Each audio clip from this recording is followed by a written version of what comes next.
Bienvenue à tous, bienvenue sur Archibarlou. Encore une fois, tout d'abord, je commence toujours mes vidéos par vous remercier parce que chaque semaine, vous êtes là, vous êtes présents. Je vois qui sont mes gars. D'ailleurs, vous tous, d'ailleurs, si vous êtes même là, c'est que vous faites partie de mes personnes. Mais effectivement, les dernières vidéos ont vraiment très bien marché. Je vois que c'est des sujets qui vous touchent, des sujets qui sont importants, qui vous intéressent. Je suis sûr que si vous avez cliqué sur ce lien aujourd'hui sur la vidéo, c'est que le sujet vous intéresse particulièrement. Effectivement, là, je parle d'argent, combien ça coûte. Là, c'est pas les bébés. Donc voilà. Donc installez-vous tranquillement, je lance le générique et on en parle juste après. À tout de suite.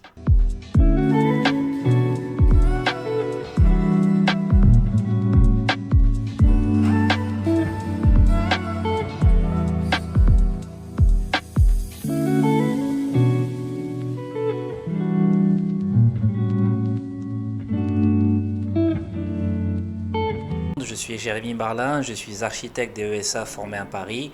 J'exerce à Douala depuis 10 ans, j'ai ma propre agence et ça fait 15 ans donc que je suis architecte. Et sur cette chaîne, j'accompagne tous les gens qui veulent construire au Cameroun, tous les gens qui veulent investir dans un projet immobilier ou un projet architectural au Cameroun, que vous soyez de la diaspora, que vous soyez sur place. Vous allez trouver ici des conseils qui, je pense et j'espère et surtout j'en suis sûr, vous aideront avant de vous lancer dans un projet. Donc, dans cette vidéo, de quoi il va être question? Vous avez un budget, on va dire vous avez 15 millions. D'accord?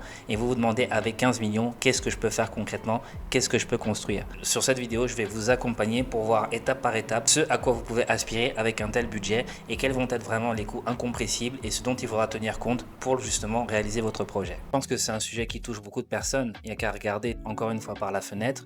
On est à Douala. On a tous vu des bâtiments dont la construction a commencé et qui se sont arrêtés à la phase des fondations ou à la phase de la dalle. Pourquoi? Parce que peut-être qu'avec une enveloppe comme 15 millions, on pensait qu'on aurait pu faire une belle maison ou une maison extraordinaire ou une maison très grande et que les besoins n'ont pas été bien anticipés.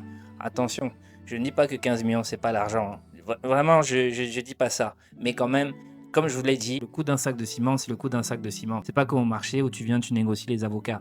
Donc quand on veut faire une maison d'une telle taille, avec telle prestation, avec telle performance, il faut pouvoir anticiper le coût que ça va faire et il faut pouvoir donc savoir en amont ce que ça va représenter. Tous les projets que vous voyez qui sont donc en cours de construction, qui ne sont pas terminés, moi je parle de ce que je connais, hein. C'est souvent parce qu'ils n'ont pas été bien préparés et que le budget n'a pas été bien pensé en amont. Quand vous faites n'importe quel projet, dans n'importe quelle autre situation, dans n'importe quelle autre discipline ou domaine, vous avez toujours un budget prévisionnel. C'est la même chose en architecture, il n'y a vraiment pas de différence à faire de ce point de vue-là. Donc effectivement, si vous avez un budget prévisionnel et une estimation sommaire de ce que va représenter votre projet, vous saurez déjà à peu près quelle taille de maison vous pouvez avoir ou etc. Donc il faut vraiment anticiper ces questions-là. Tout d'abord, avant de se lancer dans un projet, il faut d'abord identifier les coûts. Les coûts dans un projet. Quand vous avez une enveloppe budgétaire, quand souvent on dit qu'on a 15 millions, on a 20 millions, on a 30 millions, que c'est ça que va représenter le coût de la maison, il faut bien comprendre que ça représente le coût de la construction. Le coût de l'achat du terrain, par exemple, ou le coût des honoraires ne sont vraiment pas compris dans ce chiffre-là qu'on vous donne. Donc quand vous entendez que la maison a fait 15 millions, a fait 20 millions, a fait 50 millions, a fait 100 millions, on ne parle pas de toute l'opération qui comprend le terrain, les honoraires de l'architecte, les frais de permis, les frais de géomètre, etc., le bornage, tout ça. Donc vraiment, il faut déjà toujours avoir ça en tête, c'est qu'il y a d'autres frais annexes qui sont autour de la simple construction de la maison. Et moi, ça va être mon sujet aujourd'hui, la simple construction de la maison. Il faut aussi savoir qu'effectivement, dans la réalité du marché, les entreprises, donc les gens qui construisent la maison, et encore une fois, je ne parle pas des architectes, je parle des entreprises, les entreprises appliquent un coût au mètre carré. Donc, quand vous savez que vous avez une maison d'une telle surface, qui comprend tous les lots, électricité, revêtement de sol, plomberie, etc., mobilier, sanitaire, tout ce que vous voulez, qui dépend de la complexité du projet, qui dépend de ses propres charges à elle, qui dépend du niveau de standing recherché. Et c'est donc à cette surface de la maison qu'elle applique donc son taux. Et effectivement, vous allez donc avoir une enveloppe budgétaire qui comprend donc dans le prix de l'entreprise et non seulement la fourniture et la pose des matériaux, mais aussi sa propre main-d'œuvre. Donc c'est vraiment ça qu'il faut avoir en tête, les coûts actuels quand il s'agit uniquement et intrinsèquement de la construction de la maison. Je vous avais déjà dit dans une précédente vidéo, tout dépend de qui construit. Quand vous voulez faire une maison, la même maison que vous voulez faire de certaines tailles peut coûter 20 millions, peut coûter 50 millions, peut coûter 100 millions en fonction de qui construit. Et encore une fois, ces critères-là vont être le standing que vous recherchez, le niveau de garantie qu'elle peut vous offrir, le niveau de finition, parce que aussi un gros niveau de technicité. Ce qu'il faut voir, c'est qu'il y a donc des prix observés sur le marché. Une entreprise qui peut construire, je dirais, avec un standing normal, tout simplement, chiffrerait vraiment autour de 250 000 du mètre carré. vous avez dit que je suis nul en maths, 15 millions divisé par 250 000, on va donc atteindre une surface globale de 60 mètres carrés juste pour toute votre... L'idée sera donc de savoir dans 60 mètres carrés qu'est-ce qu'on met. Très important de réfléchir comme ça, de se dire que bon, ok, moi si j'ai cette enveloppe budgétaire, voilà quel niveau d'entreprise je peux viser, parce que justement je peux très bien décider d'aller plus haut, à 300, 350 000, 400 000, comme je l'ai dit dans certaines vidéos, quand vraiment je veux essayer d'être un peu plus exigeant sur les finitions. Attention, je ne dis pas qu'une entreprise qui a 250 000 du mètre carré ne travaille pas bien, mais je dis juste que vous avez moins de levier, vous avez moins de garanties, et que ça c'est tout l'enjeu de notre travail et tout l'enjeu de notre environnement, c'est que effectivement à la fin de l'histoire, hein, c'est pas moi qui tiens le marteau. Mais moi, je peux dire au gars que vraiment tape comme ça, tape droit. Si le gars ne tape pas droit et quand tu lui dis qu'il faut acheter un deuxième marteau, il te dit que non, il faut m'envoyer l'argent du transport pour que j'achète un autre marteau. Ce sont les réalités auxquelles on est confronté ici. Le niveau de standing de l'entreprise que vous allez choisir est fondamental dans ce que votre projet va être à la fin. Je vais donc pouvoir continuer la vidéo en vous présentant justement les 3 scénarios possibles quand vous commencez un projet avec une enveloppe par exemple de 15 millions. Donc le premier scénario, avec cette enveloppe là où on sait qu'on va devoir faire un bâtiment de 60 mètres carrés, vous pouvez construire un petit studio ou un petit 2 pièces. Imaginez que vous pouvez faire ça peut-être pour de la location, pour des jeunes ou des gens qui sont de la diaspora justement et qui vont rentrer et qui ont besoin vraiment d'un lieu fonctionnel, compact. C'est petit, c'est utile. Donc l'avantage de ça, c'est la construction peut aller très vite, vous limitez les risques, ça vous donne à peu près la taille. Je vous ai déjà dit qu'effectivement, quand on fait de la conception, on sait qu'il y a des tailles, et quand je dis standard, ça veut dire internationalement confort. Quand on est en Occident, par exemple, une cuisine standard et réglementaire, c'est 9 mètres carrés minimum. Un salon, par exemple, c'est 25 mètres carrés. Donc, quand on va faire l'addition pour vous décrire à quoi peut ressembler le petit studio, ici, les surfaces sont un peu plus généreuses. Mais donc, comment on va faire pour atteindre ces 60 mètres carrés? Je vous donne un exemple. Un salon. Considérez qu'un salon, on va dire la pièce de vie, va faire 25 mètres carrés. On rajoute pour une chambre, une bonne chambre chez nous ici, c'est au moins 12 mètres carrés. Donc 25 plus 12. Ensuite, la salle de bain, on veut souvent tous une salle de bain un peu privée. Vous mettez 4 mètres carrés par exemple. Donc 25 plus 16, ça fait 41.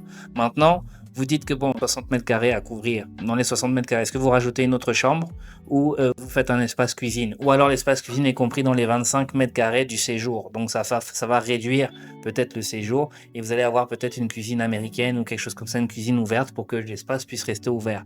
Donc vous voyez, en fait, ça va très vite. C'est-à-dire que si je veux dans cette configuration rajouter une deuxième chambre de 12 mètres carrés plus la salle de bain, on va déjà arriver à la limite des 60 mètres carrés. Vous voyez à quel point ça va vite. J'ai même pas encore parlé d'espace de rangement, de buanderie, quand bien même avoir un garage, quand bien même avoir... Vous voyez, ça va très vite. Donc c'est comme ça que vous pouvez justement avec ces discussions-là, quand vous rencontrez l'architecte et que vous m'appelez, n'est-ce pas, parce que moi je suis là pour vous conseiller avec Barla Imo Diaspo, donc allez voir encore une fois comment on prépare un projet, comment on prépare son retour au Cameroun, un projet d'architecture, comment on se lance, parce qu'effectivement c'est comme ça qu'on peut vraiment ajuster la taille du projet pour être sûr que ça rentre dans votre enveloppe budgétaire, sachant qu'il y a même d'autres coûts. Là je parle juste du bâti, mais je vous ai pas parlé de ce qu'on appelle VRD, ce qui s'appelle voirie et réseau, qui comprennent tout ce qui est relatif par exemple au jardin, à l'extérieur, au parking, aux cages d'escalier, aux terrasses. Donc ce sont d'autres coûts qui viennent se rajouter ou qui viennent s'intégrer dans cette enveloppe budgétaire.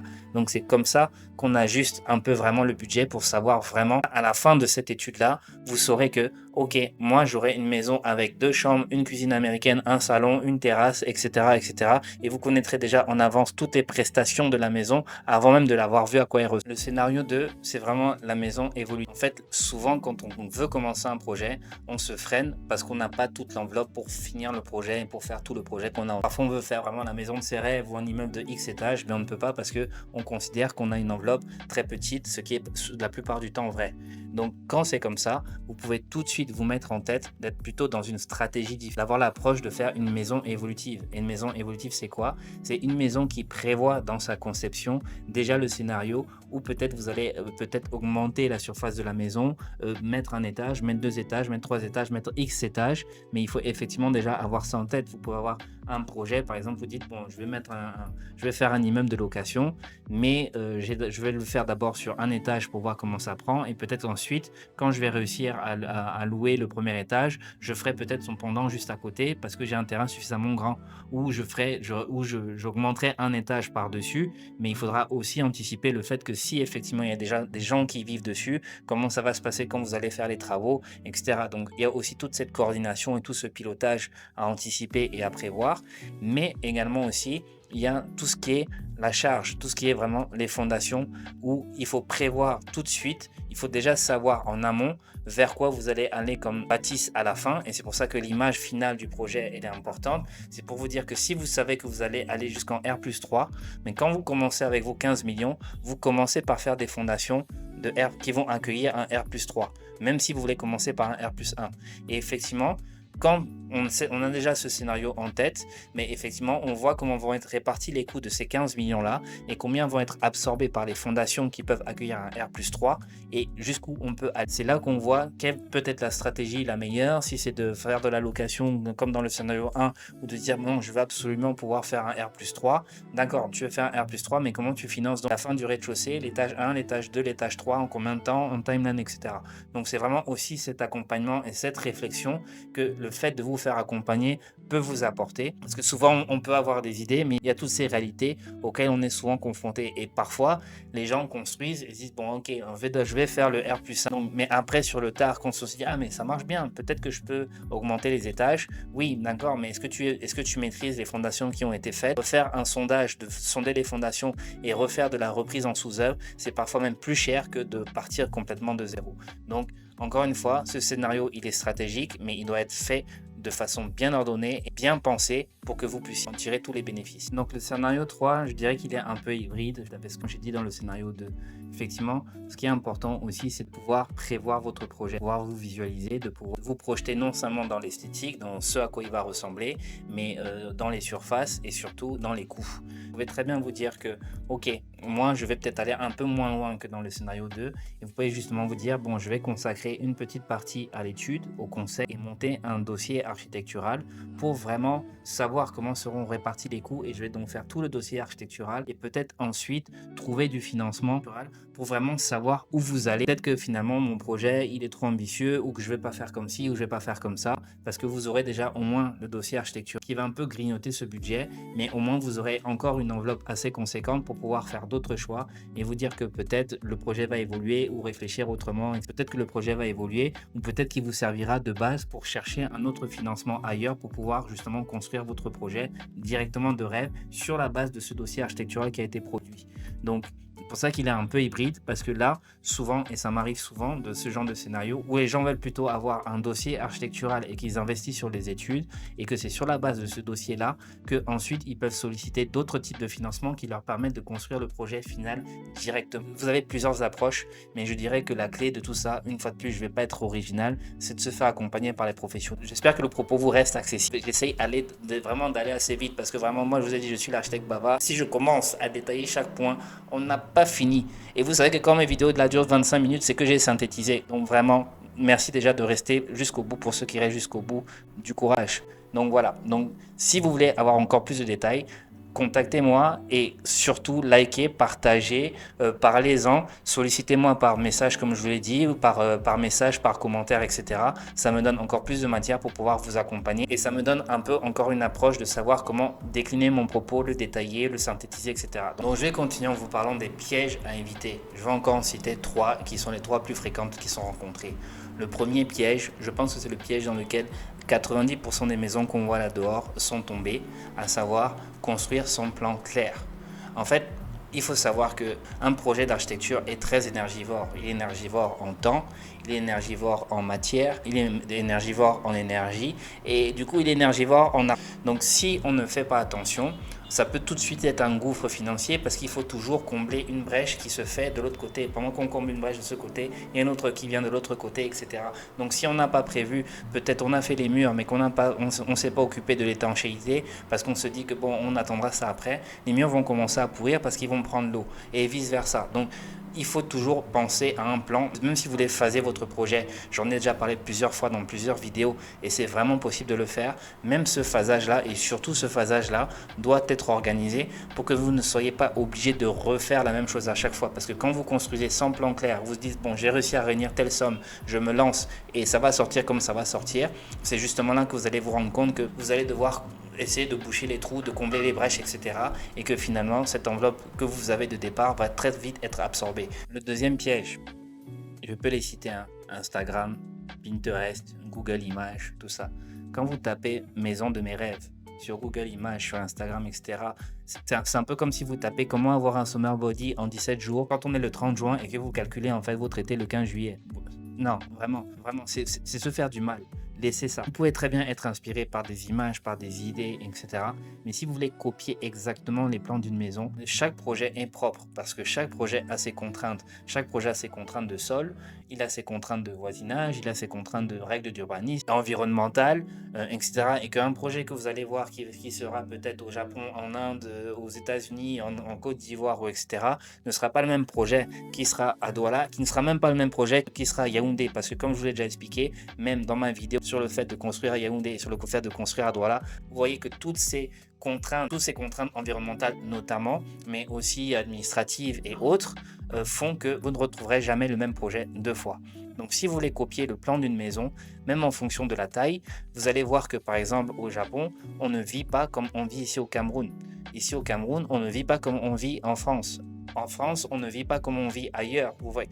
Donc, il faut jamais vous fixer sur un plan type parce que c'est comme ça que vous allez justement être frustré et vous allez vous dire que oui, mais moi j'avais 15 millions, je voulais faire la même maison, mais la même maison ne sera pas forcément adaptée à vous, votre façon de vivre et vous, vos contraintes, à vous et vos besoins.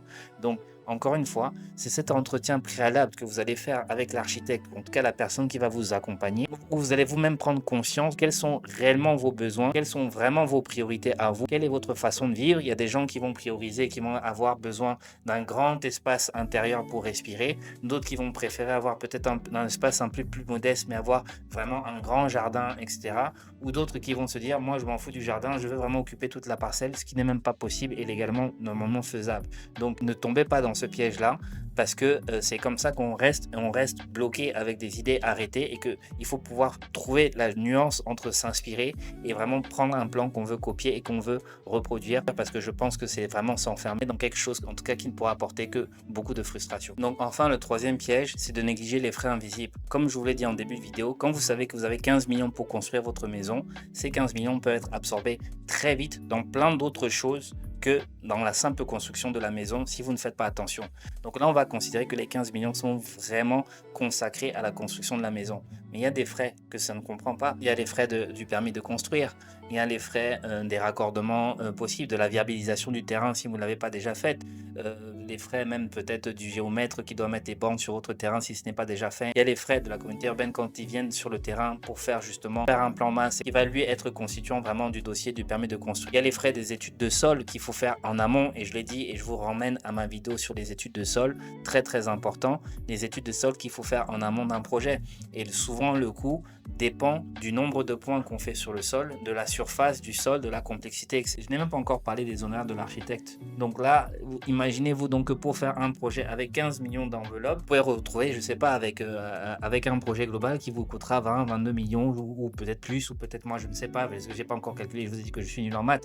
Mais il faut vraiment vous dire qu'il y a tout un tas de frais qui doivent vous être communiquer, signifier avant de poser la première pierre par l'architecte. Comme ça, vous savez où vous allez et que selon vos besoins ou selon la manière dont vous allez réajuster le projet par rapport aux réponses que vous allez avoir, vous serez en mesure de pouvoir dire ok, on part sur le scénario 1 parce que on part sur le scénario 2, on part sur le scénario 3, on va d'abord commencer l'étude, ensuite on verra, ou on va d'abord faire les fondations. C'est vraiment un plan qui se fait ensemble, c'est vraiment une aventure, une démarche, mais c'est vraiment pas à pas. Donc il faut avoir cette patience là aussi, et que parfois on est pressé, je le comprends très bien, on veut construire, on veut voir le truc, etc.